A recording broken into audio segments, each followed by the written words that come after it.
Susu ana ya. Seneng ta kowe? Aku yo seneng susu. Aku ora doyan susu e. Ora doyan. Nek Pak Seno seneng susu. Iya.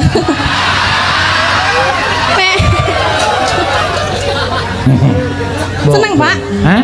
Seneng susu? Yo kala-kala.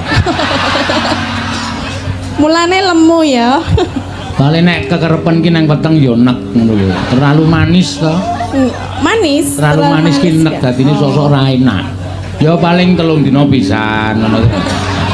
Wow, telas pinten mau? Loro. Oh, loro. Imbuh meleh mboten mengke? Ora. Ora. Ora entuk imbuh. Kata-katane karo aku ora ana sing kasar blas. Nggih, Pak, nggih. Lagi bolong kok. Hah? Lagi bolong. Lho wingi-wingi ora bolong kok. Ya wingi bolong ning sithik. Oh, ayo wis. Iya. Matur suwun, susulan meneh Sat. Napa, Pak? Dari Dr. Rasji, Wakil Rektor 2, minta lagu Bengawan Sore. Ya.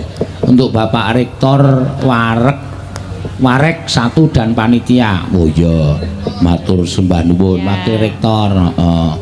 Oh nggih, mangke dipun aturaken. Sing penting urute. Ya. Ayo Mbak Tatin. Ya, gak jumeneng. Mbak Tatin. Penggemarnya luar biasa. Budek. Bodek, Tatin bodek, Tatin bodek. Apa iki? Lah iki dong ngono senengane Mbak Tatin Ya. Mbak Tatin Selamat malam semuanya. Saiki gelem menyapa padune iki padune. Gaya. Lah piye? Ngerti aku. Nek nang kene ya beda selamat malam semuanya. Yes, bahasa Indonesia Barat. Yo, nek nang Jawa ya sugeng dalu. Neneng kene selamat malam. Iya. Ya ini ora bahasa Indonesia lek arep nembang.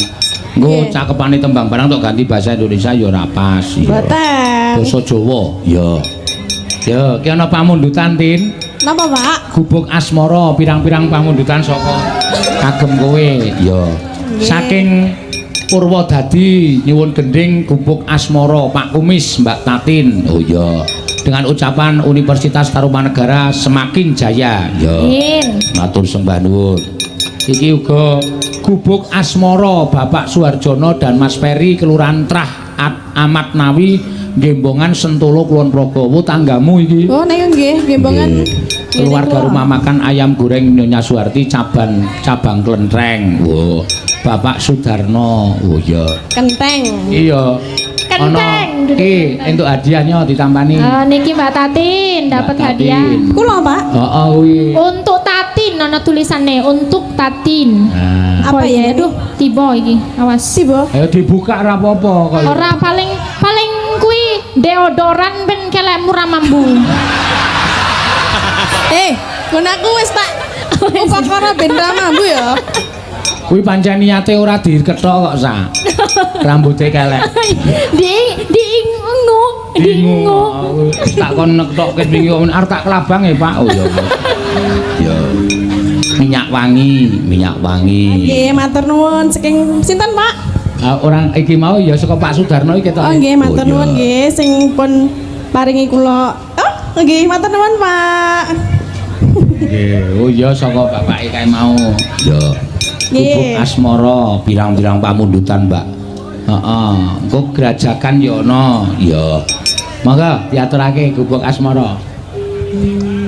Nggih, ngagem bawa. Oh, nggih. Ora nganggo hai. Pun diperisake, pun mboten budek. Saniki sing rada cacat matane. Mbak Tatin. Iya? Wah, tumben ora Iki adewe kudu matur nuwun karo panitia ya, Mbak. Ya toh? Iya, Adewe mau teko kene isu-isu. Iya. Wis langsung disuguhi macem-macem ya. Yo. Iya, Pak, Mbak Tatin kan ngelian ya, Pak. Hah? Ngelian Mbak Tatin iki lho. Ya ora. Mbak, lho, mandek opo bom siti medon ana minimarket langsung medon jajan terus Mbak Tatin. Makane gawat. Nah iki ning kene untungnya panitiane tanggap ngono lho Pak. Langsung dari pagi kita dikasih makan. Makanannya luar biasa. Luar biasa ya. Enak-enak. Dikasih tempat istirahat, panganan ora apa regendat ya Mbak. Rakendat ya. Regendat Minuman esuk awan. tersedia. Iya, kopi teh kabeh ono. Kopi teh Mas susu Susun. tadi ada juga ya susu ya. Susu ono ya. Seneng ta kowe? Aku yo seneng susu. Aku radian susu ya. Ora doyan. Ah. Nek Pak Seno seneng susu. Iya. Nek. Seneng Pak? Hah? Seneng susu? Yo kala-kala. Mulane lemu ya. Kali nek kekerepen ki nang weteng yo nek ngono lho. Terlalu manis to. Manis. Terlalu manis ki nek nggak? dadine sosok ra enak. Yo paling 3 dina pisan ngono. Mau telas pinten mau? Loro. Oh, loro. Imbuh meleh mboten mengke? Ra Ora. ra entuk imbo. Kok nang kesking panitia angsal kok nggih? Ora penak kok ya jatahe dhewe-dhewe ya jatahe dhewe-dhewe. Iya. Monggo Mbak Tatin, bengi iki Tatin jan lunak tenan. Iya. Lah napa? Kaya nek pintas-pintas liyane kae medune ulate kaya ditaleni kaya dikucir kae lho. Lah kan Mbak Cucu. kalau di sini harus menyapa penonton harus dengan senyum ya. Iya. Oh. Nek nang kono wis do ngerti watakku ra iso senyum nang kene harus tebar senyum. Nah, berarti senyummu nang kene lamis. Ya enggak lamis. Enggak lamis piye? Ya aku sebenarnya guyang-guyu loh Pak aku ki. Guyang-guyu piye wona biasane nganti ana sing kirim WA karo aku tak Pak Tatin niku kon mesem. Angel banget kon mesem. Oh nganti tak tapuki ra mesem ya aku ya. Ya ditapuk ya loro to ya. Iya. Mangga teruske jan lunak tenan bengi iki.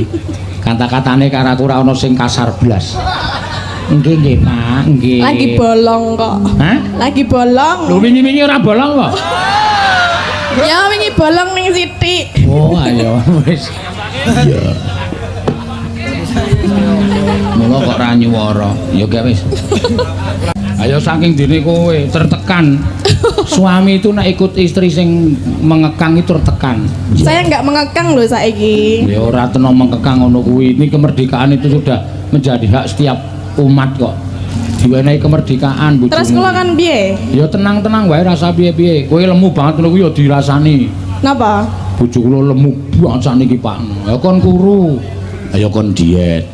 Nek manut diet manut karo aku cepet sesasi langsung kuru. Napa Pak? Bojomu kon rabina. Ada solusi lain nggak? Enggak ada, hanya itu satu-satunya.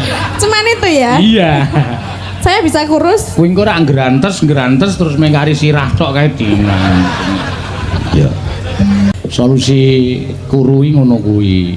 Solusi sing biyen tak nehi wis ora mempan. Napa? Bojo kula galak banget menanggulangi istri galak itu sentuh dengan kasih sayang.